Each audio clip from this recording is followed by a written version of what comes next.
Olá pessoal, mais um vídeo aí da série Estudo no Sermão do Monte, e nós vamos continuar lendo aqui o capítulo 5 de Mateus e o versículo de número 8. Bem-aventurados, limpos de coração, porque eles verão a Deus.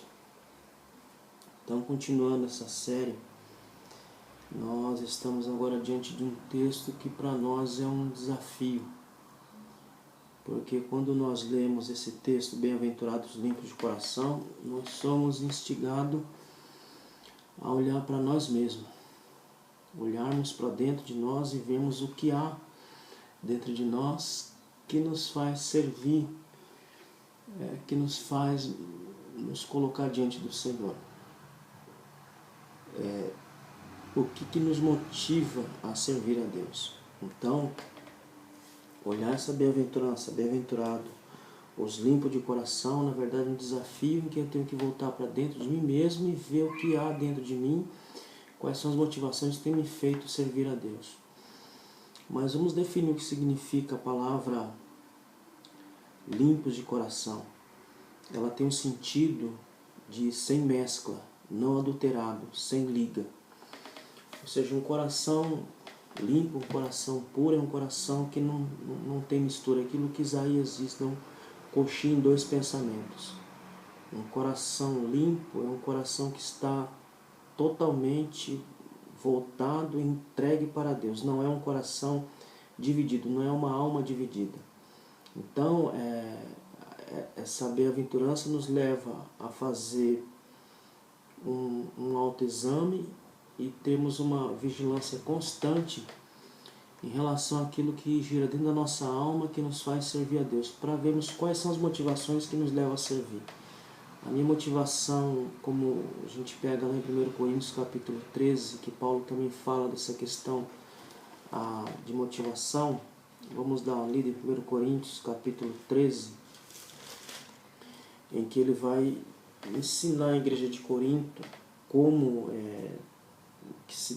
deveria servir a Deus, qual a disposição ou qual a motivação que deveria levar eles a servir a Deus. Ele diz assim no capítulo 3 e o versículo de número 13: a obra de cada um se manifestará, na verdade o dia declarará, porque pelo fogo será descoberto, e o fogo provará qual seja a obra de cada um. Se a obra que alguém edificou nessa parte permanecer, esse receberá galardão. Se a obra de alguém se queimar, sofrerá detrimento, mas o tal será salvo, todavia, como que pelo fogo. Então, aqui nesse texto, ele está trabalhando a questão da motivação. O que me motivou a servir a Cristo, a fazer algo para Cristo? Olha o que ele diz no versículo de número 10. Porque ninguém pode pôr outro fundamento além do que está posto, o qual é Jesus Cristo. E se alguém sobre este fundamento formar um edifício de ouro, prata, pedras preciosas, madeira e feno, palha, a obra de cada um se manifestará, como a gente vê no versículo 13. Então, aqui nesse capítulo ele trabalha a questão da motivação, ou seja, qual é a motivação que me faz servir a Deus, o que move o meu coração a servir a Deus. Então, esse texto, essa bem-aventurança, ela nos faz examinar as motivações mais profundas que há dentro da nossa alma, que nos leva a analisar por que eu estou servindo. Eu estou servindo para poder me mostrar, estou servindo para poder angariar aplausos para mim mesmo, estou servindo para ter um benefício para mim mesmo, ou estou servindo de fato para Deus? Porque o limpo de coração, ele vai servir de fato a Deus sem esperar qualquer tipo de retribuição. Um coração, uma alma que não tem mistura entre servir a Deus e sua própria vaidade. Um coração destituído, limpo desse tipo de vaidade. Então, examinar as motivações mais profundas é uma empresa árdua e que muitas vezes nos envergonha, porque há muito poucas coisas que até os melhores dentre nós façamos por motivações completamente puras. Então é desafiador porque você vai ter que fazer uma autoanálise e ver se aquilo que você está fazendo de fato é motivado por amor a Deus, motivado por amor à sua obra. Então, limpo de coração, ele vai fazer motivado por amor a Deus e não com uma mescla de mistura, ou nem no sentido de vanglória, no sentido de fazer para se mostrar, no sentido de fazer para aparecer, para angariar nome para si. E tem um dado interessante aqui, que quando nós falamos de coração puro, coração limpo, logo essa ideia já está ligada à ideia de sinceridade, integridade e honestidade. Olha o que diz o Salmo 24, versículo 3 e 4. Quem subirá ao monte do Senhor? Quem há de permanecer no seu santo lugar? O que é limpo de mãos e puro de coração, que não entrega sua alma à falsidade, nem jura dolosamente.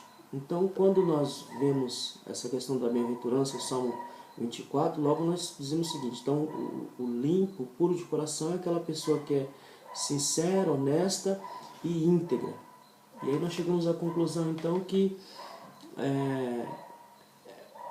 isso já é o necessário, né? Ou seja, a questão da sinceridade, a questão da honestidade é o necessário para se fazer a obra de Deus.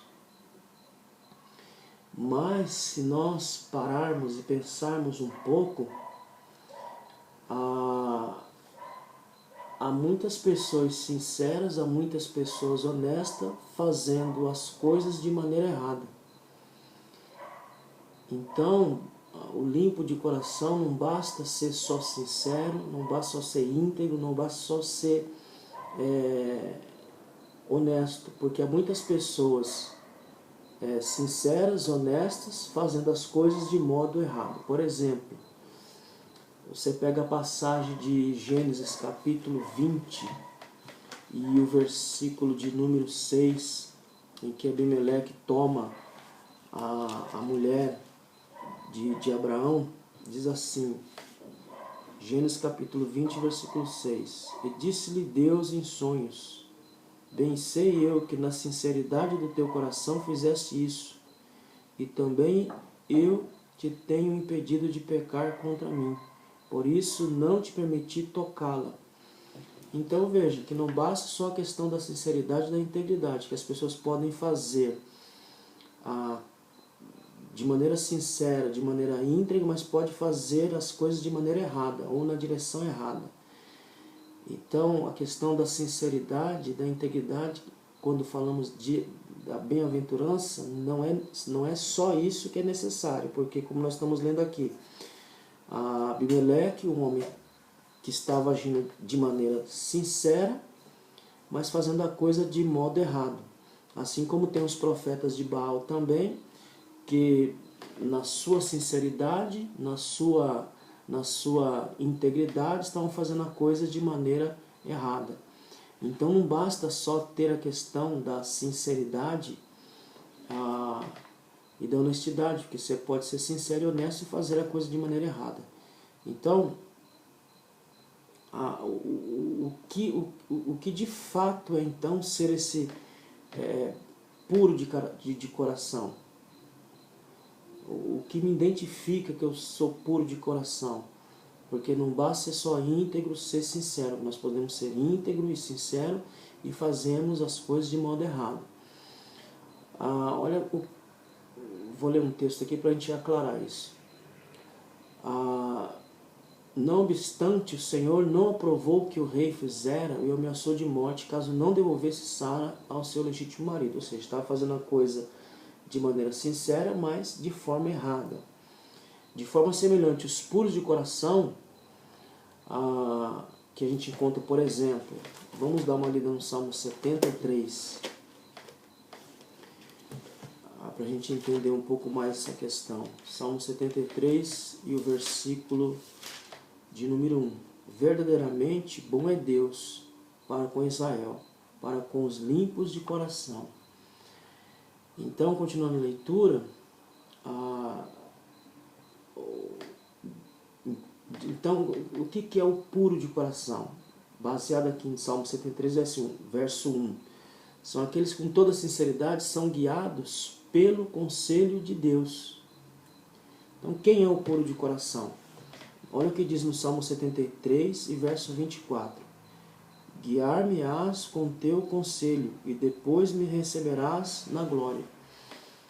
Então, o puro de coração é aquele que é guiado por Deus, aquele que é direcionado por Deus, aquele que tem sua vida calcada em Deus, calcada na vontade do Senhor, e aquele que se entrega totalmente para Deus. Esse vai andar de maneira íntegra, sincera, mas também vai andar de maneira que ele esteja debaixo da vontade do Senhor. A fé não fingida também, lá de 1 Timóteo, capítulo 1, em versículo 5. Então, como que é o puro de coração? O puro de coração é aquele que anda sob a orientação de Deus. O puro de coração é aquele que exerce uma fé não fingida, é aquele que adere ao conselho da palavra de Deus, está lá em 1 Timóteo 1,10. E também, Pedro também vai dizer quem são esses puros de coração, quando ele diz que são aqueles que purificam sua alma na obediência da verdade. Então a gente começa a definir quem são os puros de coração. Os puros de coração são aqueles que andam segundo o conselho de Deus. Os puros de coração são aqueles que exercitam uma fé não fingida.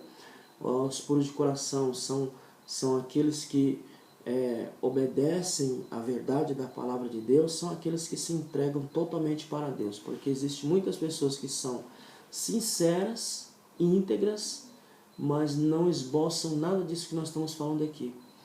Ele não esboça nenhum tipo de fé verdadeira, ele não esboça nenhum tipo de recepção à palavra da verdade, e muito menos andar no conselho de Deus. Então, só a questão da sinceridade e integridade não qualifica alguém para ser puro de coração, mas aqueles que nós estamos vendo aqui, aqueles que são guiados por Deus, aqueles que exercem uma fé verdadeira, aqueles que aderem à palavra de Deus ou à doutrina de Deus, como diz lá em 1 Timóteo, capítulo 1, versículo 5 e 10, e também aquele que diz Pedro, em 1 Pedro 1, 22, que obedece à palavra da verdade. Então, esses são de fato aqueles que são puros de coração. Então, os puros de coração são aqueles que adoram a Deus, como diz lá em João 4,24, aqueles que adoram a Deus em espírito e em verdade, amam e praticam as virtudes, ou aquilo que diz em 1 Coríntios capítulo 13, ou seja, a questão do amor.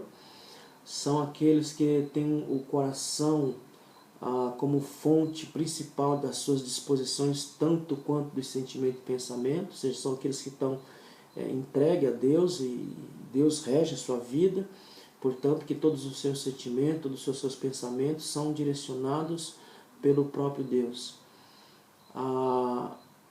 Então esse de fato é aquilo que o próprio Cristo está dizendo aqui.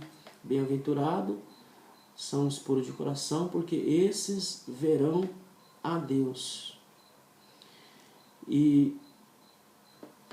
Então, se eu sou puro de coração, então tem que haver uma semelhança entre mim e Deus.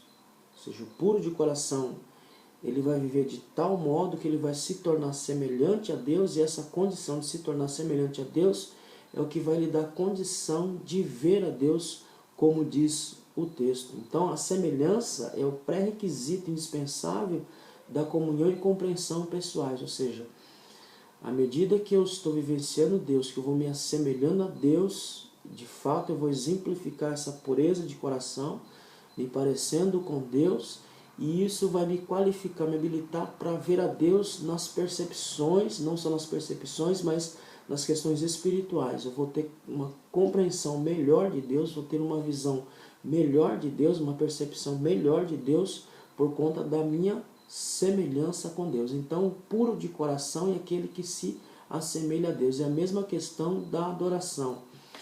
Muitas pessoas confundem adoração com louvor.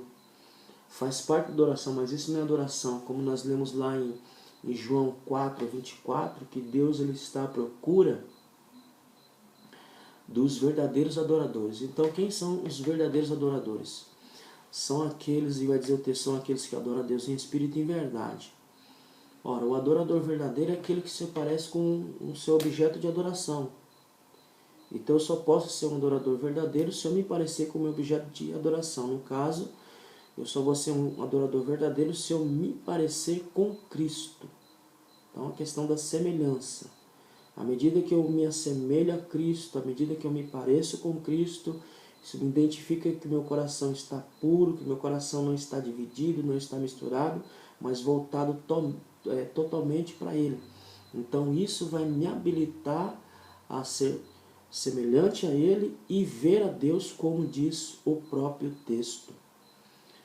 Essa questão da pureza, os limpos de coração, ela também, quando nós nos assemelhamos a Deus, temos uma visão clara de Deus, uma percepção espiritual de Deus, dos seus atributos, da sua bondade, da sua misericórdia, isso vai produzir em nós transformação. Olha o que diz em 2 Coríntios, capítulo 3 e versículo de número 18. 2 Coríntios, capítulo 3 e o verso 18.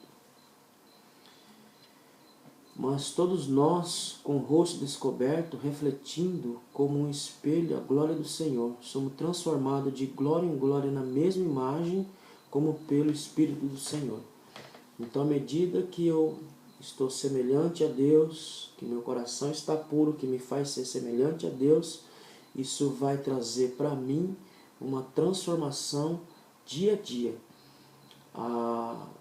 E por enquanto, como diz o texto, nós enxergamos a Deus como que pelo espelho. A nossa visão é uma visão como que como que estivesse vendo pelo um espelho. Mas vai chegar uma hora que nós o veremos exatamente como Ele é. Então, ser semelhante a Deus é aquele que de fato entendeu o que significa adorar a Deus, é aquele que de fato entendeu o que significa ser limpo de coração, um coração sem mescla, sem mistura, um coração voltado totalmente para Deus. Vamos ler Apocalipse, capítulo 21, e o verso de número 10, que diz assim: elevou-me em espírito a um grande alto monte, mostrou-me a grande cidade, a santa Jerusalém, que de Deus descia do céu. Ou seja, aqui nós vamos ter uma visão completa do que é Deus, porque hoje nós enxergamos em partes. Hoje nós enxergamos como que pelo espelho. E diz a Bíblia em Isaías capítulo 11, que quando Cristo se presentificar, quando Deus se presentificar entre nós, toda a terra se encherá do conhecimento de Deus, toda a terra se encherá da glória de Deus, todos terão uma visão perfeita do que é o Senhor. E em 1 Coríntios capítulo 13, verso 12, diz que nós veremos a Cristo face a face, assim como Ele é. Então, como é que a gente pode concluir essa bem-aventurança? Bem-aventurados os limpos de coração. Bem-aventurado é o homem cujas motivações são sempre íntegras e sem mescla de mal algum, porque este é o homem que verá a Deus. Então, essa bem-aventurança está ligada com essa questão da motivação. O que me faz servir a Deus? O que me faz trabalhar na obra do Senhor? Qual é a motivação que gira em mim? E isso que vai me qualificar, um coração puro, voltado para Deus, debaixo da orientação, da direção de Deus, que vai deixar meu coração puro para que eu possa ver a Deus. Que feliz é o homem cujas motivações são absolutamente puras, porque este algum dia será capaz de ver a Deus. Então, bem-aventurados limpos de coração são aqueles que de fato têm sua vida totalmente voltada para Deus e em Deus, sem nenhum tipo de mescla ou mistura. Até o próximo vídeo.